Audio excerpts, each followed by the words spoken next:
ரொம்ப simple and tasty chana masala restaurant style வந்து நம்ம வீட்டிலேயே பண்ணலாம். எப்படி பண்ணலாம் சொல்கிறேன்.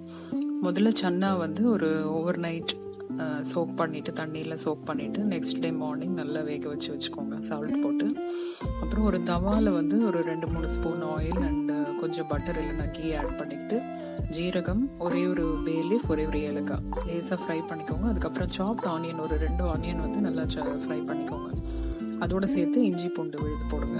அதுக்கப்புறம் டொமேட்டோ வந்து இந்த ஸ்கின்னை ரிமூவ் பண்ணிவிட்டு நல்ல ஒரு பியூரி ரெடி பண்ணி வச்சுக்கோங்க. ஒரு 2-3 டொமேட்டோ போட்டுக்கலாம். ஸோ இந்த ஆனியன் மசாலா நல்லா ப்ரௌன் ஆனதுக்கப்புறம் அந்த சன்னா மசாலா பவுடர் எம்டியாக இருந்து நான் யூஸ் பண்ணேன். ஒரு 2 ஸ்பூன் போட்டுட்டு கசூரி மேத்தி லீவ்ஸும் ஆட் பண்ணி நல்லா வந்து ஃப்ரை பண்ணிக்கோங்க.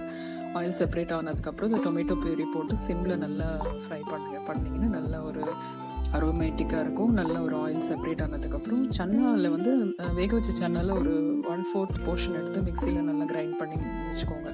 ஸோ அதையும் போட்டு கொஞ்சம் ஃப்ரை பண்ணிவிட்டு அந்த சன்னா வேக வச்ச சன்னாவையும் போட்டு சால்ட் போட்டு மஞ்சப்பொடி போட்டு நல்லா மிக்ஸ் பண்ணிவிட்டு ஒரு 10 மினிட்ஸ் சிம்மில் வச்சிங்க அப்படின்னு சொன்னால் சூப்பரான சன்னா மசாலா ரெடி.